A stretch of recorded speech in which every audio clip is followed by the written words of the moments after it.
यहाँ बाहिर नौटंकी देखाएर जनताले पत्याउँछ र? 5 दलीय गठबन्धनको सरकार न्यायपालिकाको बारेमा के भन्छ त? जनताले न्याय नपाउनु पर्ने जनताको अपराध के भयो? न्यायाधीश भ्रष्ट नभइकन अनि सेटिङ कसरी हुन्छ त? कसले खान्छ घुस र फैसला हुन्छ? अनि घुस दिने चाहिँ को हो त भन्नु परेन? अहिले अदालतलाई राजनीतिको भड्कालोमा हाल्ने तपाईँ होइन भने यसको निकास भनेको गणतन्त्रको अन्त्य। अब राज संस्था सहितको प्रजातन्त्र देशलाई वाञ्छनीय छ भने शेरबहादुर देउवाले त मान्नु त। शिर निहुराउने काम अहिले न्यायपालिका क्षेत्रसँग सम्बद्धहरूले नै गरिराखेका छन्। फल्ना न्यायाधीश होशियार होशियार भनेर यो रुल अफ ल होइन, यो हुल अफ ल। राजीनामा गर्ने नगर्ने प्रधान न्यायाधीशको कुरा हो। नारा लगायो भने राजीनामा दिनुपर्छ भनेर कहाँ लेखा छ? कुन संविधानमा छ? कहाँ व्यवस्था छ? विविध घटनाक्रम र सन्दर्भमाथि केन्द्रित रहेर कुराकानी गर्नका निम्ति राजनीतिक विश्लेषक एवं वरिष्ठ अधिवक्ता विष्णु भट्टराई हामीसँग हुनुहुन्छ। विष्णु सर, स्वागत छ। हजुर, धन्यवाद। अदालतको हाताभित्र माइक राख्ने, जुलुस लाउने यस्ता किसिमका हरकतमा वकिलहरू उत्रिसकेपछि प्रहरीले त्यहाँ हस्तक्षेप गरेको छ र मुठभेडको स्थिति पैदा भएको छ आजबाट। यो के को सङ्केत हो? किन अधिवक्ताहरू यस्तो गरिराखेका छन्? यो त अधिवक्ताको मर्यादा र कानुनी राज्यमाथिको प्रश्न होइन, यो ठुलो प्रश्न होइन? धन्यवाद। यो वास्तवमा धतुरो रोपेर सुन्तला फल्दैन भनेर हामीले जे भन्छौँ भनिन्छ, त्यसै गरेर यो राज्य प्रणालीको स्थापना तपाईँले के को आधारमा गर्नुभयो? यो गणतन्त्रको बारेमा अथवा दिल्लीमा भएको 62-63 को आन्दोलन पछाडि 2062 मङ्सिर 7 गते गरेको त्यो आन्दोलनमा अथवा त्यो 12 बुँदे दिल्ली सम्झौतामा र त्यसको आधारमा आडमा यो देशमा जुन प्रकारका सडक छाप आन्दोलन गतिविधि थिति रीति पद्धति प्रक्रिया प्रणाली सम्पूर्ण कुरालाई मिचेर तपाईँ जसरी आउनु भएको थियो, आज तपाईँ 15 वर्ष पुग्दा नपुग्दा फेरि त्यही प्रवृत्तिमा पुग्नुभयो र तपाईँ आफैले बनाएको विधि पद्धति प्रक्रिया प्रणाली र साँच्ची भन्ने हो भने अहिले न्यायालयको कुरा गर्छौँ हामी, यसले त साँच्ची भन्ने हो भने देशको राष्ट्रिय स्वाभिमान, राष्ट्रियता, राष्ट्रिय अखण्डता, मुलुकको वास्तवमा नेपाली जनताको सम्प्रभु सत्ता र सम्मान यी सबैको शिर निहुराउने काम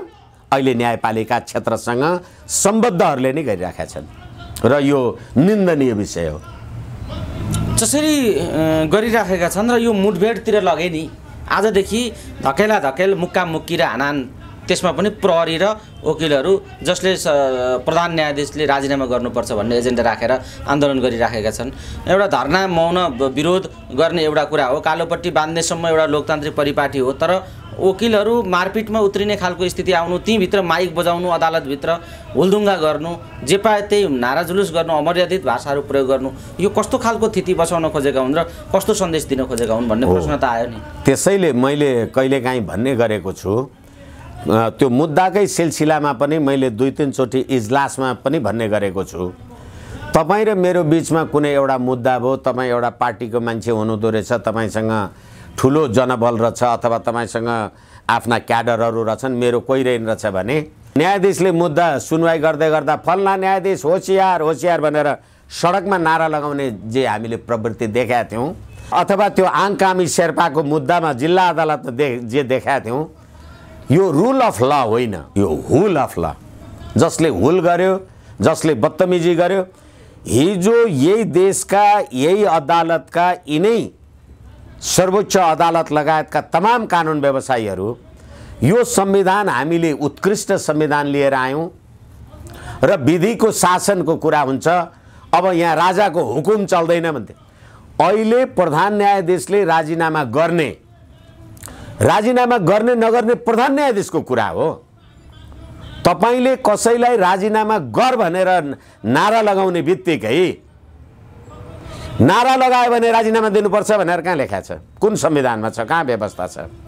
न्यायाधीश हट्ने विधि पद्धति र प्रक्रिया त हिजो तपाईले महाभियोग लगायतका कुराहरू लेख्नु भएको होला भनेदेखि तैँले राजीनामा दिँदैनस् भने म यस्तो गर्छु भन्ने कुरा गर्ने हो भने त सडकबाट जब तपाईँ न्यायाधीशको राजीनामा खोज्नुहुन्छ भने सडकबाट न्यायाधीश नियुक्ति गर्नुहोस् भोलि, यो सबै विधि पद्धति प्रक्रिया प्रणाली तपाईँहरूले जे ल्याउनु भएको थियो त्यो त हुलको शासन रहेछ, विधिको शासन होइन रहेछ भन्ने कुरा त प्रमाणित भयो नि। कस्ता हैसियतका कानुन व्यवसायीहरू हुनुहुँदो रहेछ भन्ने कुरा हामीले देखेनौँ।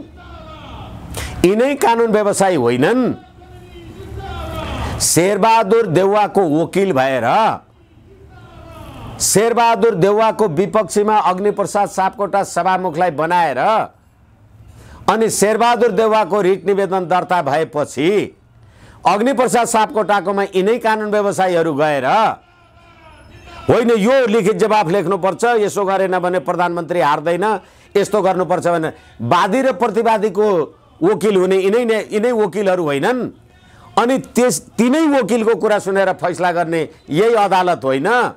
त्यो फैसला लेख्ने संवैधानिक इजलासका ईश्वर प्रसाद खतिवडा मैले त एकदम भाग्यले फैसला लेख्न पाएँ भनेर राष्ट्रपतिको समेत अधिकार प्रयोग गर्ने यिनै न्यायाधीश होइनन्, यही न्यायपालिका होइन।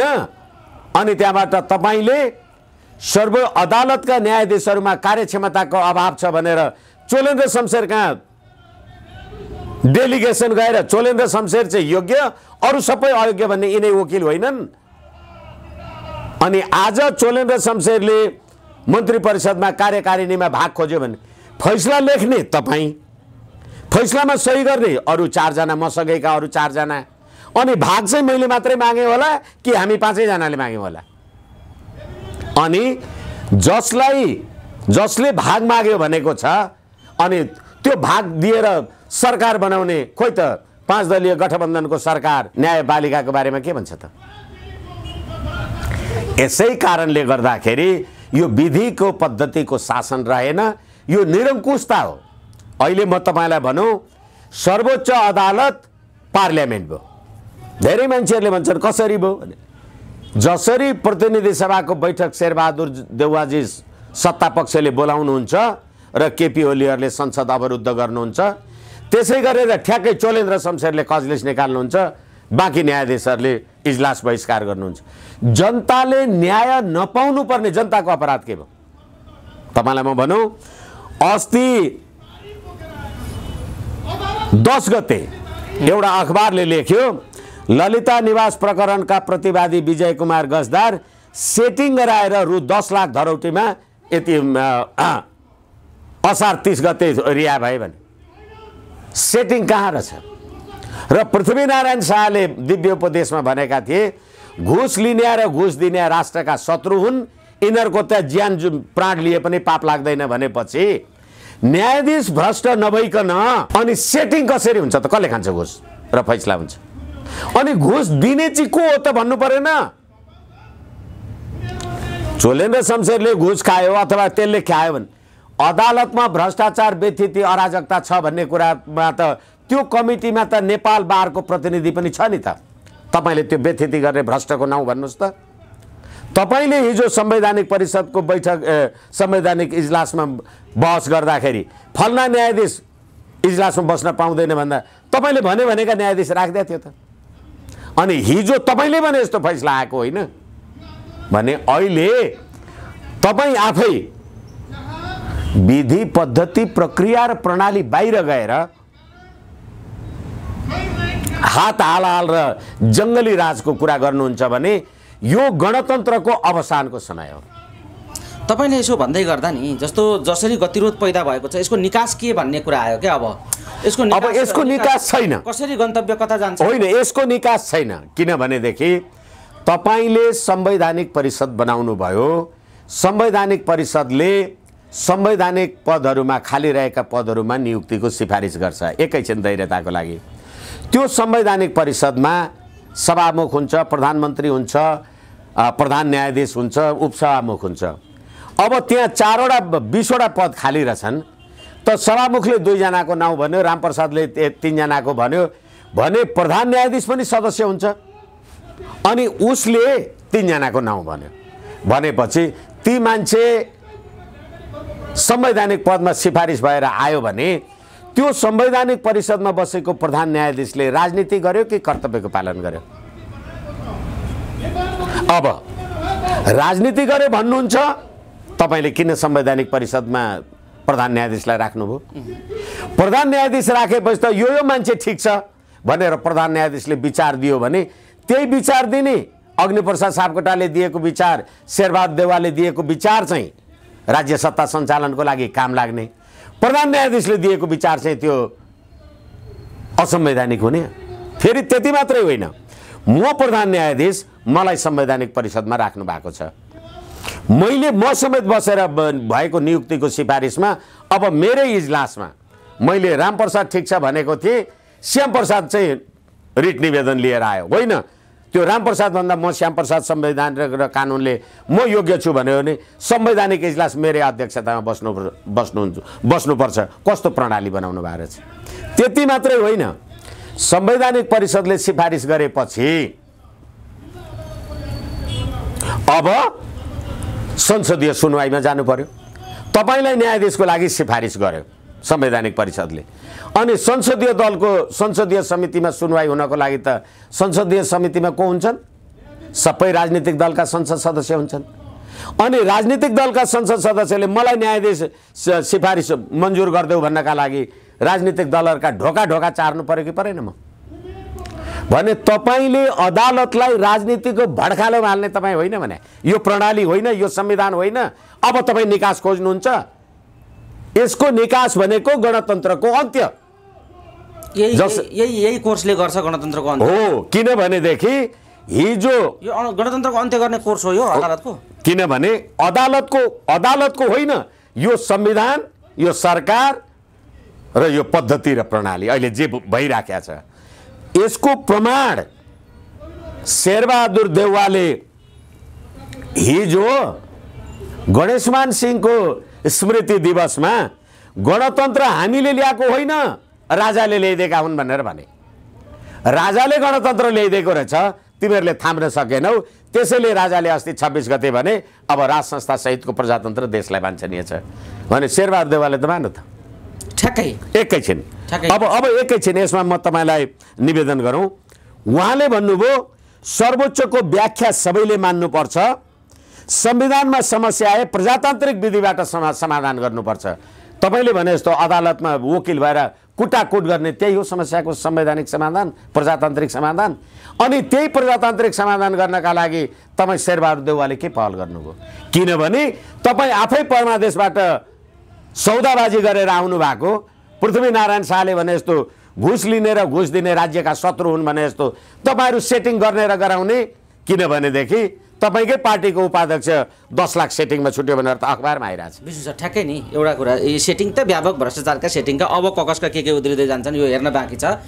चोलेन्द्रजीको यो राजीनामा गर्ने या निरन्तरता दिने प्रक्रियाले नै यो सबै कुरा बाहिर खोल्दै जानेछ। ककसका जाङ च्यातिन्छन् भन्ने अब घटनाक्रमले देखाउला। तर यहाँनिर एउटा कुरा बुझ्नुपर्ने कुरा के छ भने यो सर्वोच्च एउटा न्यायालय र न्यायको गरिमामाथि, संवैधानिक गरिमामाथि नै आगो सल्किराखेका बेला एक शब्द नबोल्ने यो गठबन्धन सरकार र अहिलेको प्रधानमन्त्री ज्ञानेन्द्रतर्फ धारे हात लगाउन पुगेका छन्। यो शेरबहादुर देउवालाई के रोग लागेको यो बताइदिनुहोस् त। किनभने तपाईँले अहिले उहाँहरूले फेरि 5-10 सदस्यीय जुन संयन्त्र बनाउनु भएन, सरकार कसले चलाएको रहेछ देख्नुभयो? एउटा देशमा कतिवटा प्रधानमन्त्री हुन्छन्? कुन संविधानको कुन दफा धाराले सरकारलाई निर्देशन गर्ने, सञ्चालन गर्ने कमिटी बनाउन मिल्छ? अनि यो ज्ञानेन्द्रलाई थ्रेट गरेको कि म लगेर ज्ञानेन्द्रलाई बुझाइदिन्छु भनेर अरूलाई एकैछिन राजनीति। त्यसै कारणले गर्दाखेरि यो राजनीतिक व्यवस्था, यो सरकार र यो 5 दलीय गठबन्धन पूर्णतः असफल भयो। त्यसकारण गणतन्त्र हामीले ल्याएको पनि होइन। अब चाहिँ विधि र पद्धतिमा जानका लागि प्रजातन्त्र सहितको राज संस्था सहितको प्रजातन्त्र वाञ्छनीय छ भन्ने कुराको परोक्ष सन्देश हो यो।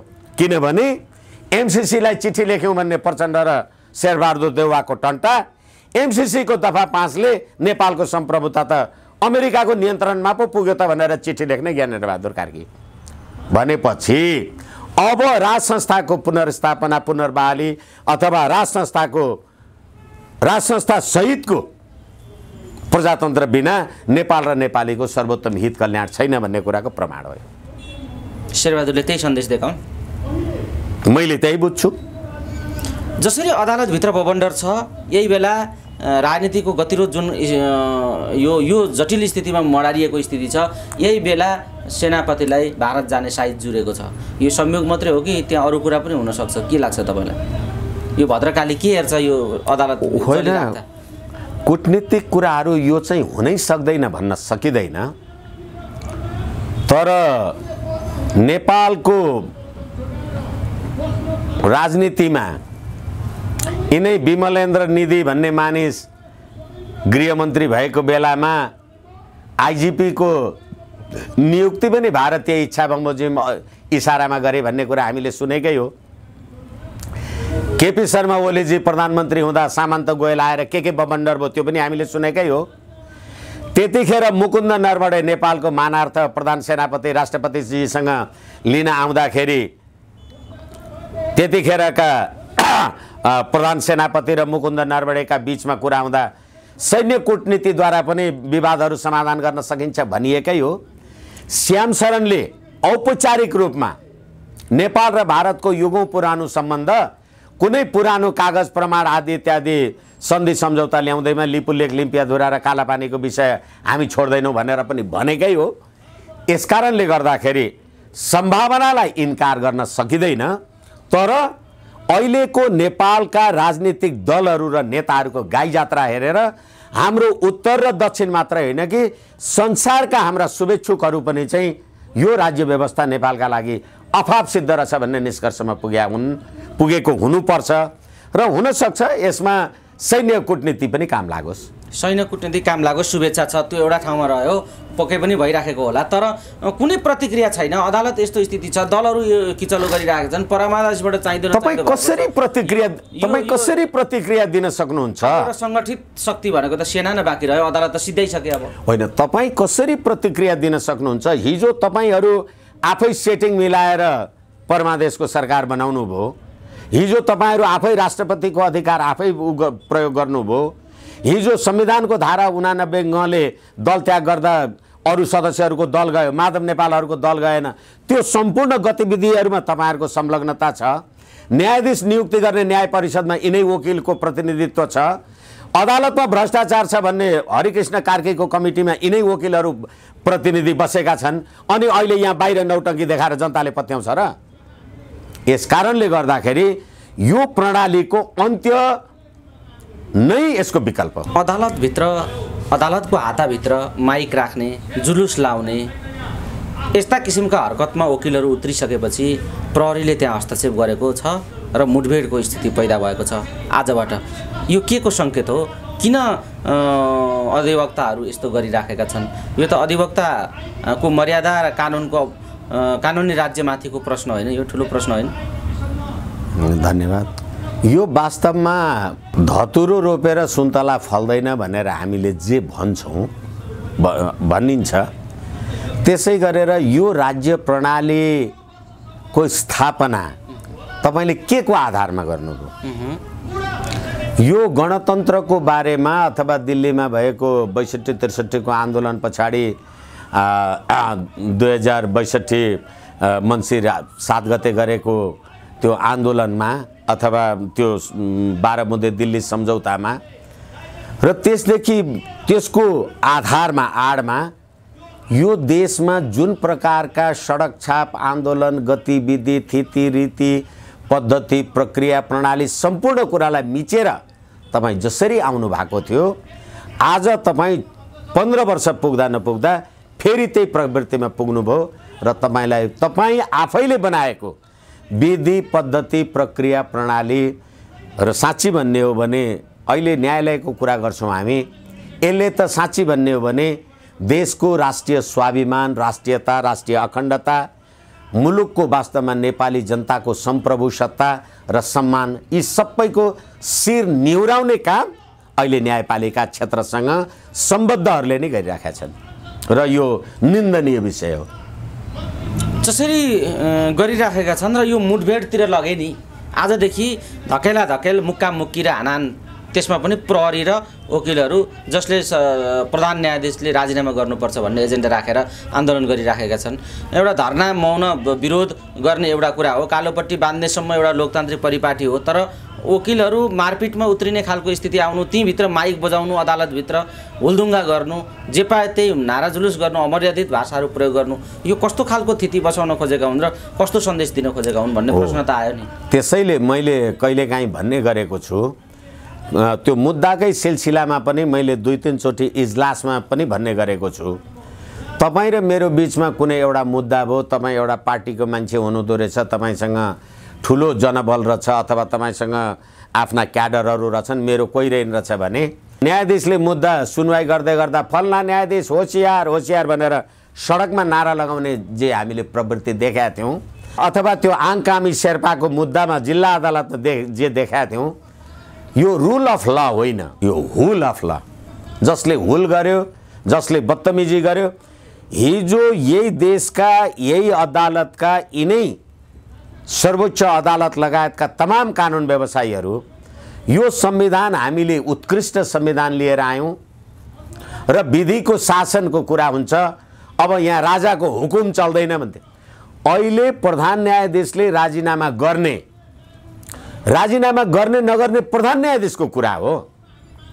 तपाईले कसैलाई राजीनामा गर भनेर नारा लगाउने बित्तिकै नारा लगायो भने राजीनामा दिनुपर्छ भनेर कहाँ लेखा छ? कुन संविधानमा छ? कहाँ व्यवस्था छ?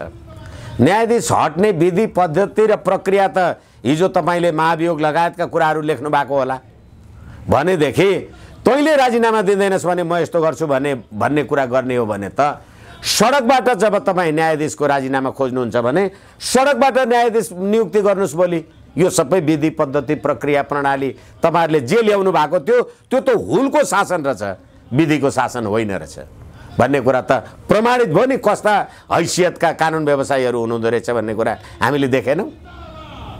यिनै कानुन व्यवसायी होइनन्, शेरबहादुर देउवाको वकिल भएर शेरबहादुर देउवाको विपक्षीमा अग्निप्रसाद सापकोटा सभामुखलाई बनाएर अनि शेरबहादुर देउवाको रिट निवेदन दर्ता भएपछि अग्निप्रसाद सापकोटाकोमा यिनै कानुन व्यवसायीहरू गएर होइन यो लिखित जवाफ लेख्नुपर्छ, यसो गरेन भने प्रधानमन्त्री हार्दैन, यस्तो गर्नुपर्छ भने वादी र प्रतिवादीको वकिल हुने यिनै वकिलहरू होइनन्। अनि तिनै वकिलको कुरा सुनेर फैसला गर्ने यही अदालत होइन। त्यो फैसला लेख्ने संवैधानिक इजलासका ईश्वर प्रसाद खतिवडा मैले त एकदम भाग्यले फैसला लेख्न पाएँ भनेर राष्ट्रपतिको समेत अधिकार प्रयोग गर्ने यिनै न्यायाधीश होइनन्, यही न्यायपालिका होइन। अनि त्यहाँबाट तपाईले सर्व अदालतका न्यायाधीशहरूमा कार्यक्षमताको अभाव छ भनेर चोलेन्द्र शमशेर कहाँ डेलिगेसन गएर चोलेन्द्र शमशेर चाहिँ योग्य, अरू सबै अयोग्य भन्ने यिनै वकिल होइनन्। अनि आज चोलेन्द्र शमशेरले मन्त्री परिषदमा कार्यकारिणीमा भाग खोज्यो भने फैसला लेख्ने तपाईँ, फैसलामा सही गर्ने अरू 4 जना, मसँगैका अरू 4 जना, अनि भाग चाहिँ मैले मात्रै मागे होला कि हामी 5 जनाले माग्यौँ होला।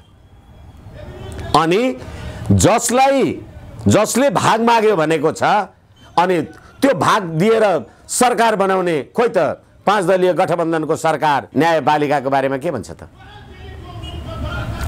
यसै कारणले गर्दाखेरि यो विधिको पद्धतिको शासन रहेन, यो निरङ्कुशता हो।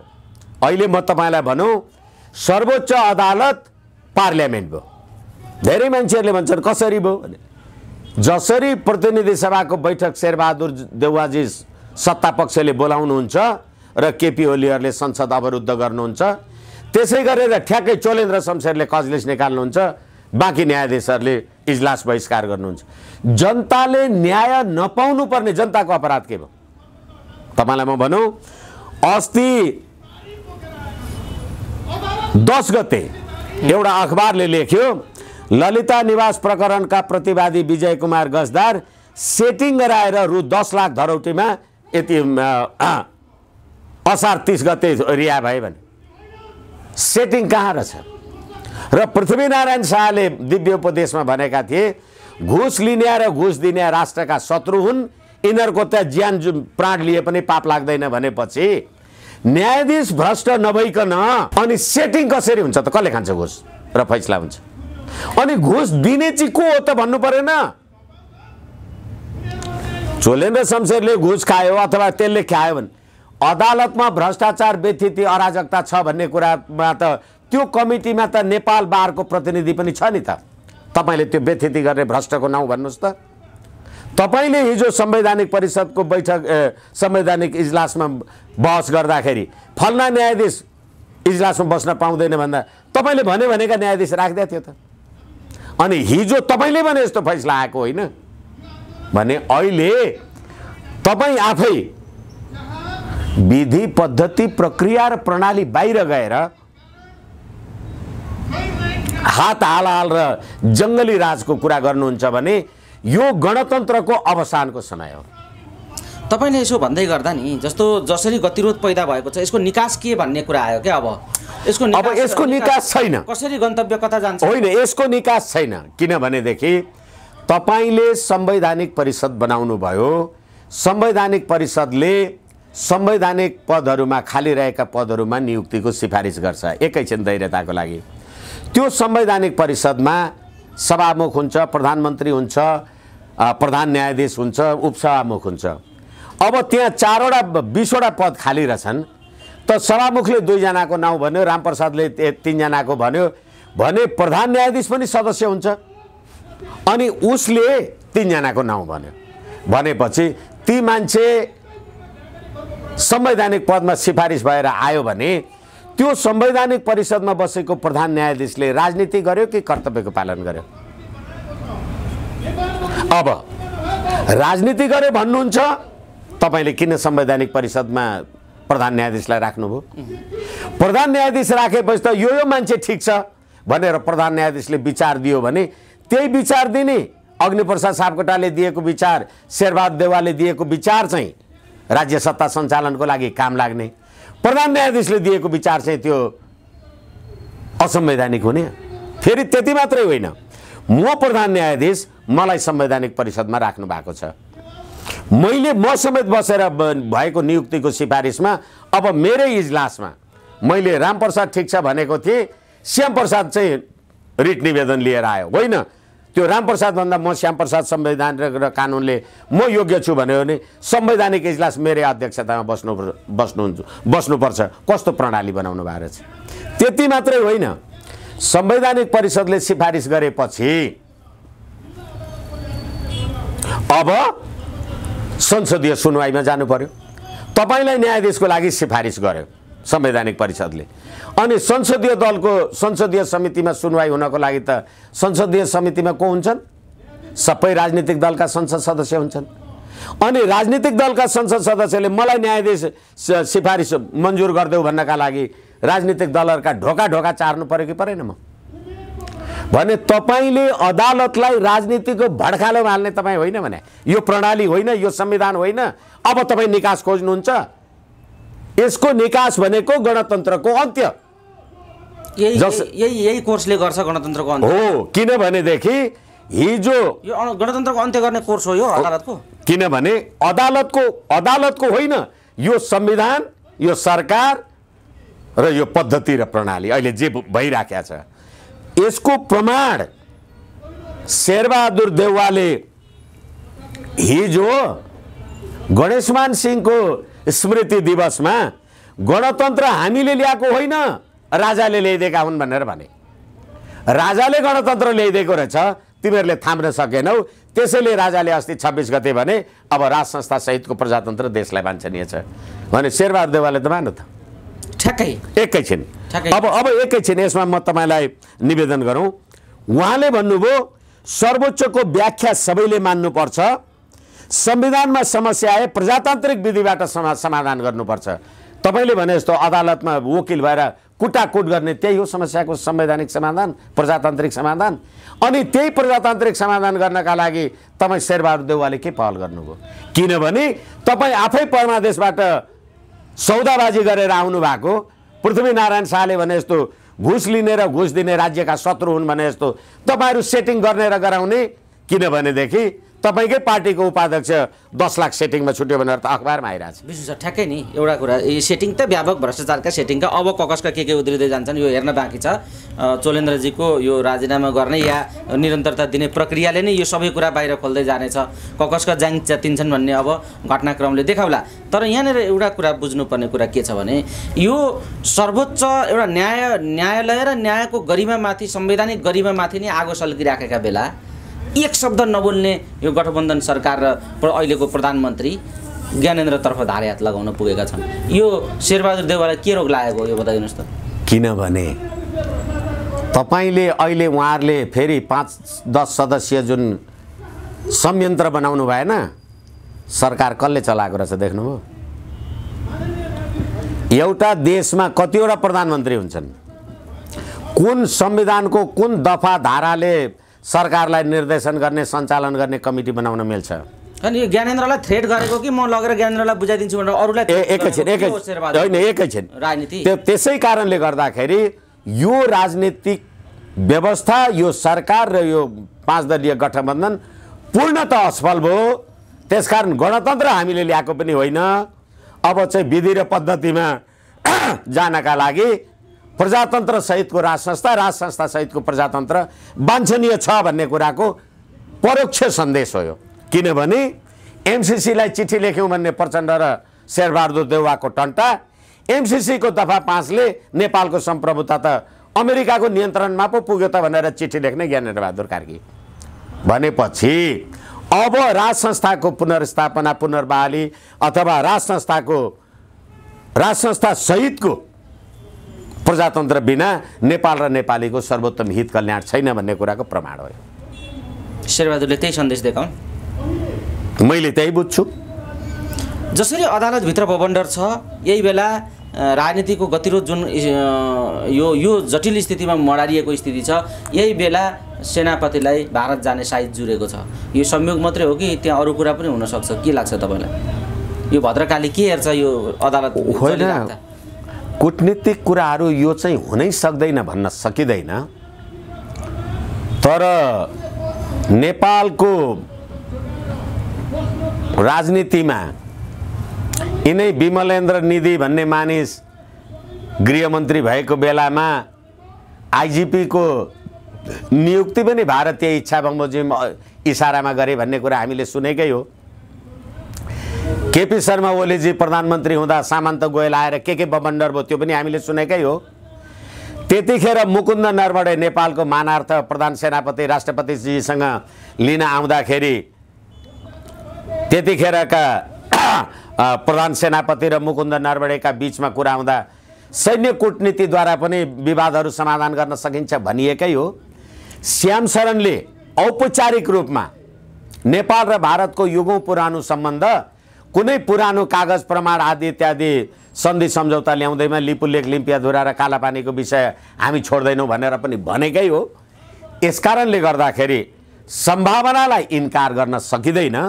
तर अहिलेको नेपालका राजनीतिक दलहरू र नेताहरूको गाई जात्रा हेरेर हाम्रो उत्तर र दक्षिण मात्र होइन कि संसारका हाम्रा शुभेच्छुकहरू पनि चाहिँ यो राज्य व्यवस्था नेपालका लागि अफाप सिद्ध रहेछ भन्ने निष्कर्षमा पुगेको हुनुपर्छ र हुनसक्छ यसमा सैन्य कूटनीति पनि काम लागोस्। सैन्य कूटनीति काम लागोस्, शुभेच्छा छ, त्यो एउटा ठाउँमा रह्यो, पक्कै पनि भइराखेको होला। तर कुनै प्रतिक्रिया छैन। अदालत यस्तो स्थिति छ, दलहरू यो किचलो गरिरहेका छन्, परमादेशबाट चाहिँदैन। तपाईँ कसरी प्रतिक्रिया दिन सक्नुहुन्छ? सङ्गठित शक्ति भनेको त सेना नै बाँकी रह्यो, अदालत त सिधै सक्यो। अब होइन, तपाईँ कसरी प्रतिक्रिया दिन सक्नुहुन्छ? हिजो तपाईँहरू आफै सेटिङ मिलाएर परमादेशको सरकार बनाउनु भयो। हिजो तपाईँहरू आफै राष्ट्रपतिको अधिकार आफै प्रयोग गर्नुभयो। हिजो संविधानको धारा 89 गले दल त्याग गर्दा अरू सदस्यहरूको दल गयो, माधव नेपालहरूको दल गएन। त्यो सम्पूर्ण गतिविधिहरूमा तपाईँहरूको संलग्नता छ। न्यायाधीश नियुक्ति गर्ने न्याय परिषदमा यिनै वकिलको प्रतिनिधित्व छ। अदालतमा भ्रष्टाचार छ भन्ने हरिकृष्ण कार्कीको कमिटीमा यिनै वकिलहरू प्रतिनिधि बसेका छन्। अनि अहिले यहाँ बाहिर नौटङ्की देखाएर जनताले पत्याउँछ र? यस कारणले गर्दाखेरि यो प्रणालीको अन्त्य नै यसको विकल्प हो। हवस्, समय दिनुभयो, यो महत्त्वपूर्ण समय र संवादका लागि यहाँलाई धेरै धेरै धन्यवाद छ। हवस्, धन्यवाद, नमस्कार।